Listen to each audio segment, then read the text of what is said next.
Hey, it's Ramsey Dewey over here in Shanghai, China. Welcome to another edition of Q&A with the Coach. We have a question today from an anonymous viewer who wants to know this.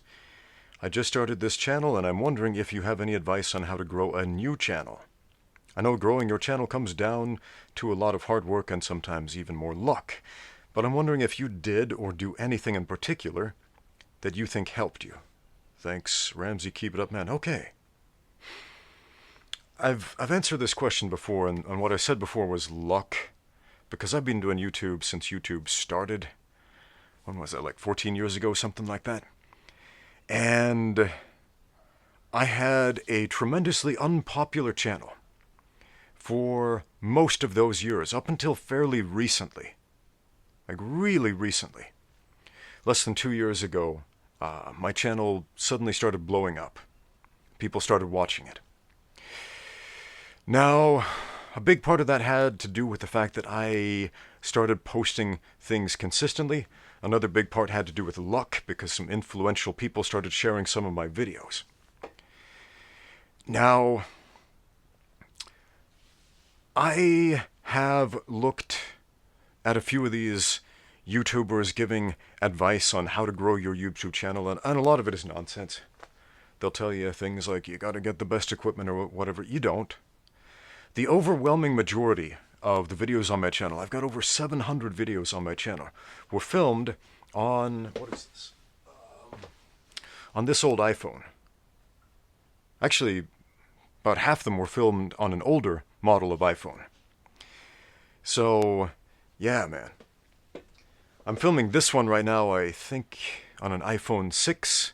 Why the iPhone 6? Because it has an audio jack. Unlike those newfangled ones that have better cameras, but I have not been able to find a workaround to plug my microphone into something like this iPhone X right here, because it doesn't have an audio jack. And I know there are videos out there, tutorials like how to do this, how to do that, get a 3-stripe grounding strip plug or whatever, plug it into your adapter. I've tried all of that, it just doesn't work, don't know why.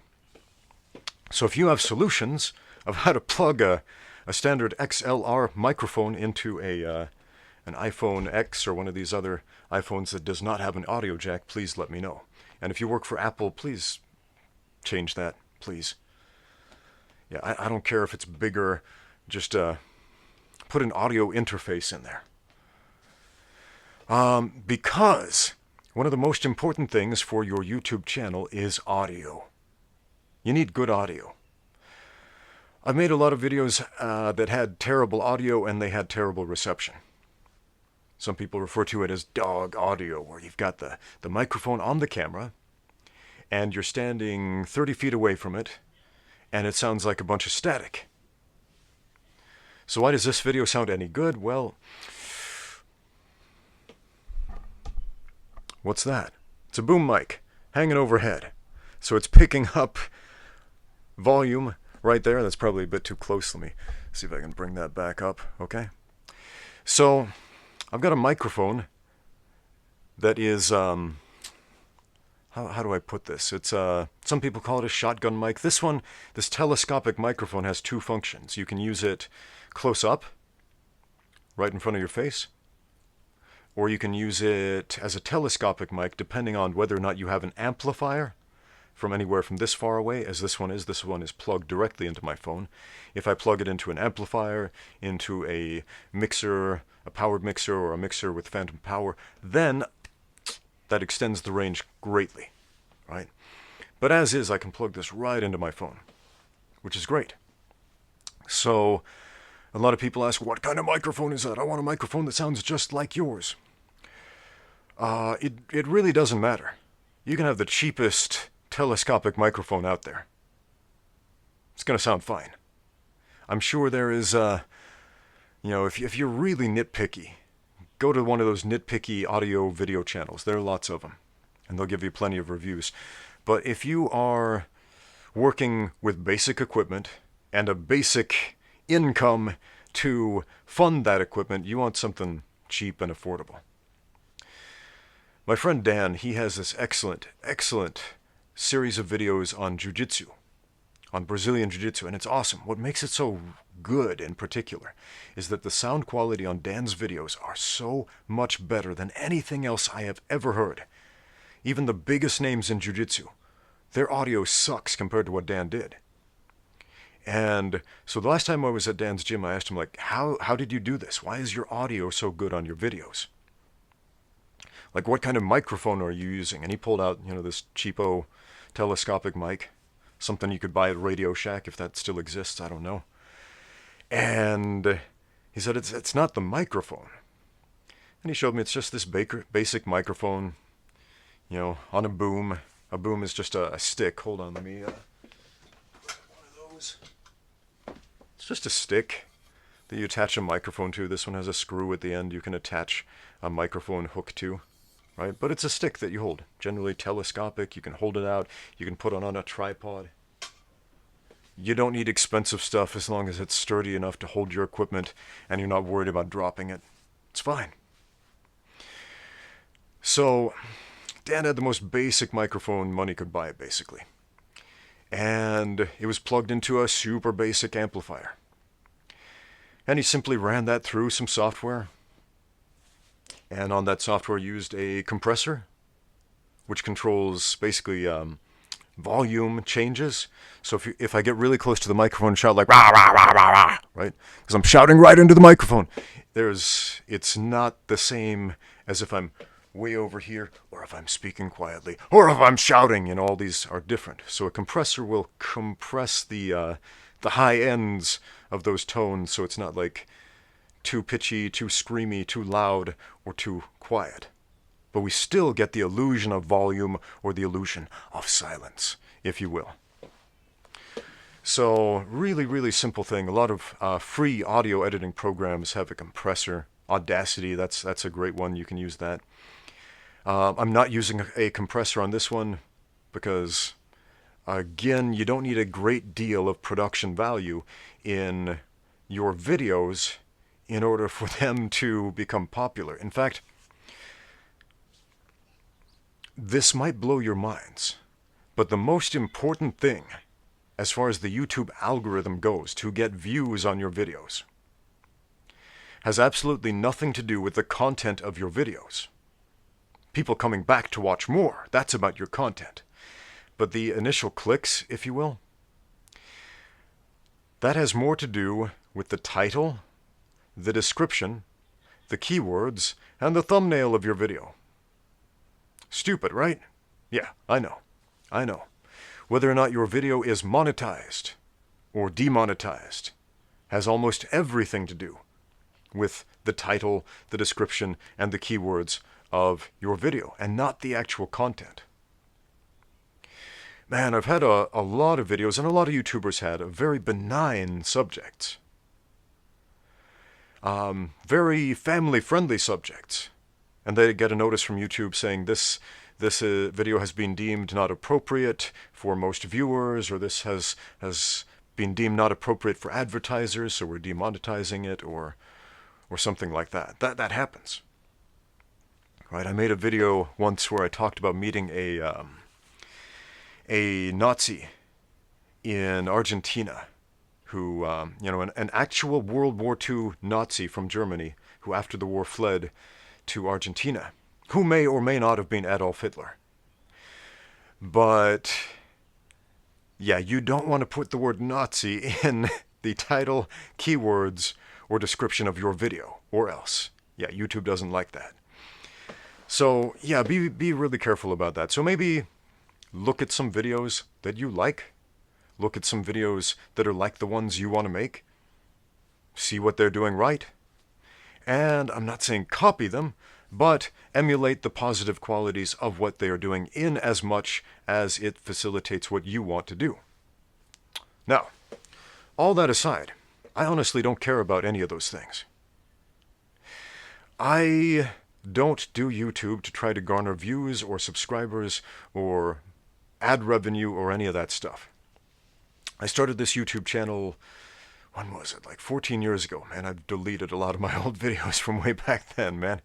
Kind of embarrassing. But I wish I still had them.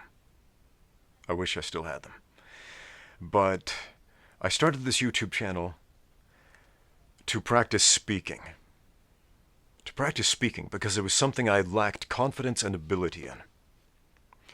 I had just come back from South America, and I spent 2 years not even speaking English. I spoke Spanish, nothing but Spanish, for 2 years.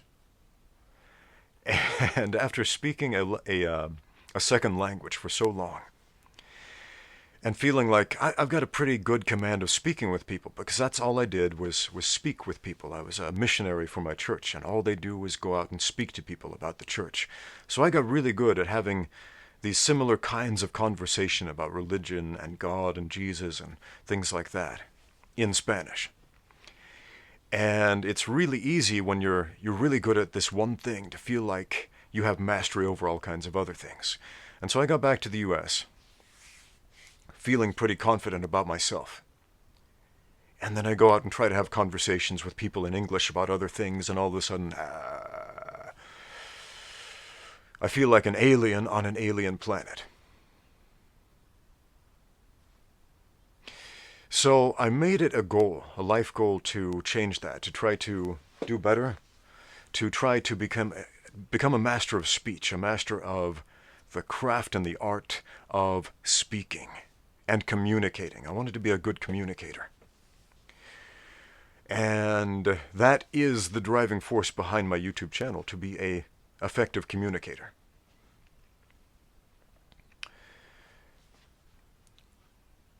Now, in college, I made it a point to do all of these things, take all of these classes that I didn't necessarily need to get my degree, but I felt would help me, like a public speaking class. You know, going to auditions for things I didn't need to audition for, putting myself out there, making myself uncomfortable, getting comfortable, feeling uncomfortable. But after college, it started getting hard to have those opportunities. Especially when I was at work all day and, in the real world, it's not about public speaking and drama and arts and entertainment and all of this stuff unless you work in that industry, which most people don't. And I didn't. I was working a graveyard shift job at a factory, doing some heavy lifting.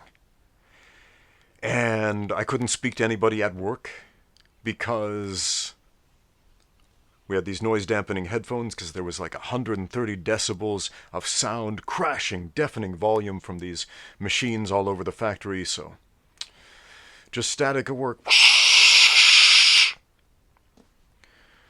for like 12, 13, 14 hour shifts. Did some 16-hour shifts sometimes. Man, that was nuts. And I remember thinking, I still have this goal. I still want to become an effective communicator. This is not happening at work. What else can I do? And I remember somebody sent me a link to this crazy new website called YouTube, where anybody can post a video and share it with their friends. And I thought, there's an audience right there. People watch these things. It tells you how many people watch these videos. I'm going to try that. And so I started making some videos where I would just talk about subjects that interested me, most of which were martial arts related. Not all. I made some videos about video games and interpersonal communication and what else? I don't remember all the topics I talked about because I took a lot of those videos down because, man, they kind of embarrassed me back in the day. I made one video that got 1 million views back when nobody was getting 1 million views on their videos. And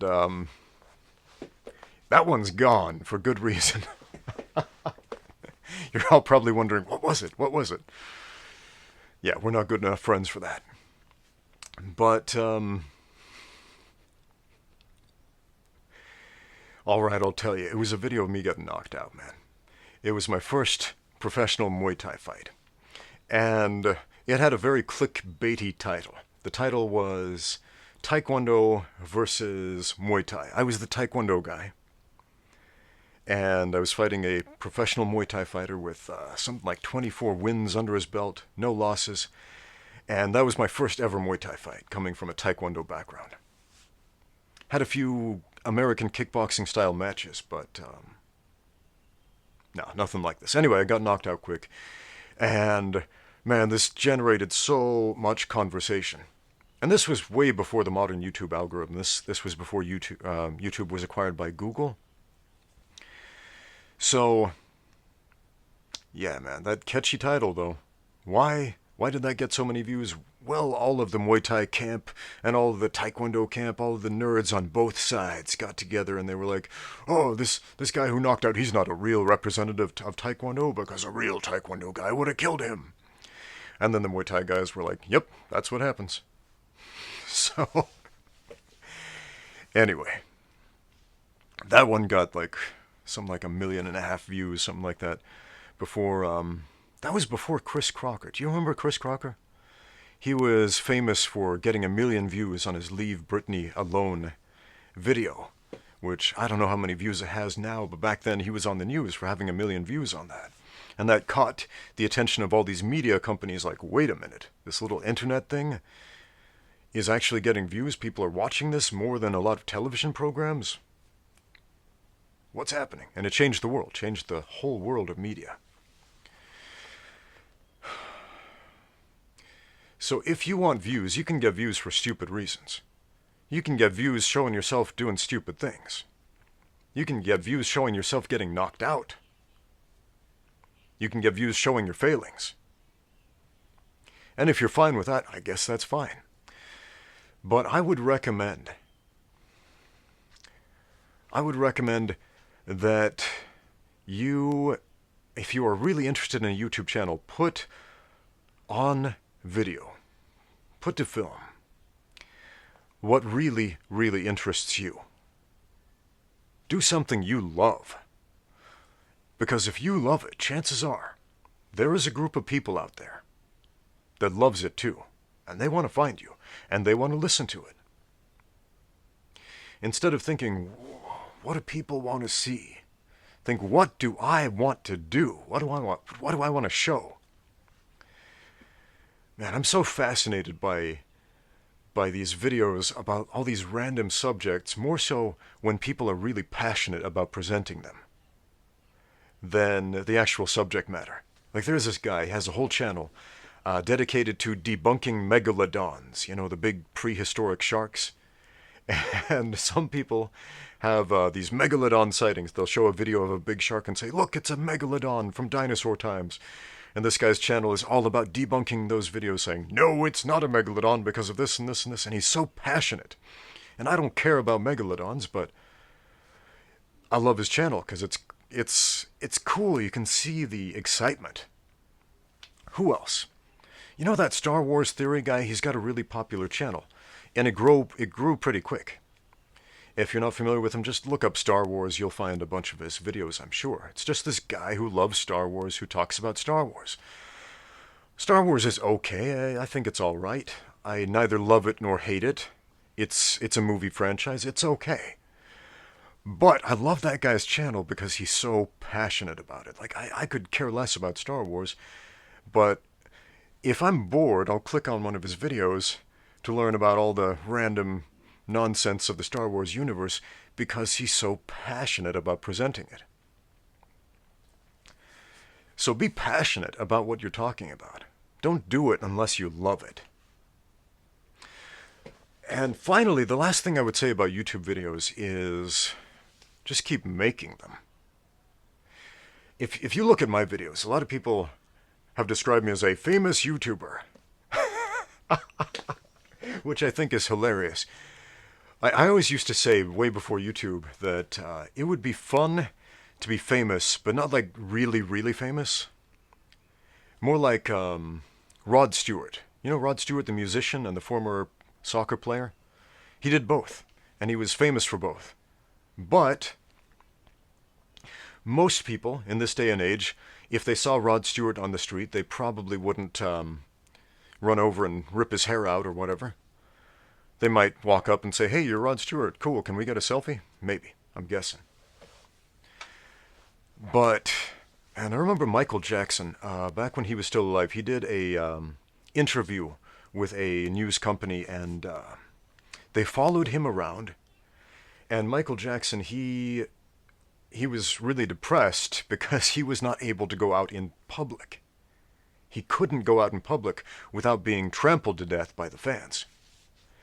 And so he basically became an exile. And I remember in this news interview, he really just wanted to go to a shopping mall and just hang out at the mall like a normal person. And so what he ended up having to do was basically rent out the entire mall, fence it off, get security guards everywhere, go in a disguise and all of this stuff, just to have the remote semblance of feeling normal. And yeah, I don't think anybody really wants that type of fame. But Rod Stewart type of fame, like now, as opposed to when he was a super big rock star, where he had the experience and he could go out in public and still, have that fame and that satisfaction of doing those two really cool things, music and sports. Yeah, that would be fantastic. But then YouTube came along. And you can be YouTube famous, man. And there are different degrees of YouTube famous. Like, man, if you have like 100,000 subscribers, that's a weird type of fame. Because among a small group of people, you're kind of a big deal. And among everybody else, they're like, who is this guy? Who is this nerd who thinks he knows about MMA or whatever it is he talks about? And that's a really interesting type of fame, man, because you walk down the street, most people have no idea who you are, and then every once in a while, you run into somebody who walks up to you and says, hey, you're Ramsey Dewey. And I'm like, hey, I am Ramsey Dewey. Nice to meet you. Like, man, I went to Comic-Con the other year here in Shanghai. And I'm going into the bathroom, and this guy's like, you're that guy from the internet. I'm like, I am on the internet. Hey. So, yeah, we have some interesting conversations sometimes.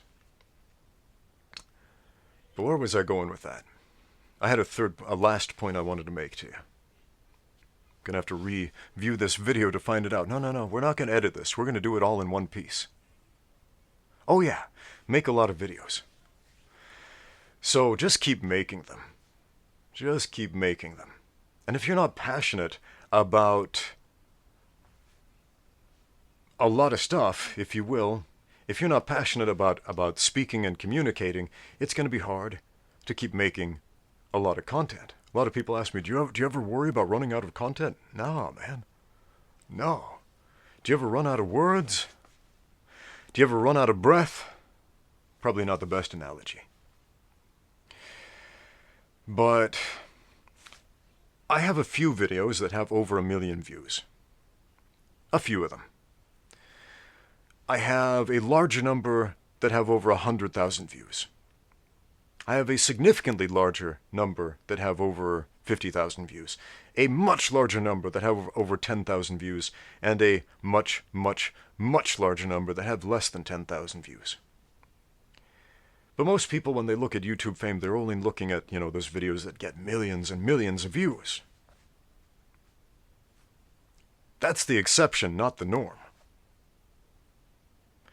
And those few rare YouTubers that, have the right connections or work for the right media companies or were just lucky enough to make it happen where every one of their videos is an instant hit, again, that's the exception, not the norm. So again, do what you're passionate about, make a lot of them, and keep doing it consistently. Some of them will stick, some of them won't. Man, I gotta tell you, some of my favorite videos, the ones I put my heart and soul into the most, nobody watches. Nobody, man. They just went straight under the radar. And a lot of the ones I don't care about that had like zero production value, that were just me like speaking off the cuff or whatever about random nonsense, are the ones everybody's watching and everybody's commenting on to this day. So, you never can tell, man. Just be consistent and don't be disappointed if people don't love what you love. But the beautiful thing about having an audience is that if you have an audience of one, it matters. And when I made most of the YouTube videos that I have on my channel that have most of the views today, when I made those, for the longest time, it was only like a dozen people who were watching them and commenting on them. And I made those videos for them, and of course for me. Because they were people who were interested in what I was interested in, and so was I. So I hope that helps. Don't overthink it too much. basic equipment, keep the message going, speak from the heart. Thanks for watching. Get out there and make YouTube videos. Nah, get out there and train, man.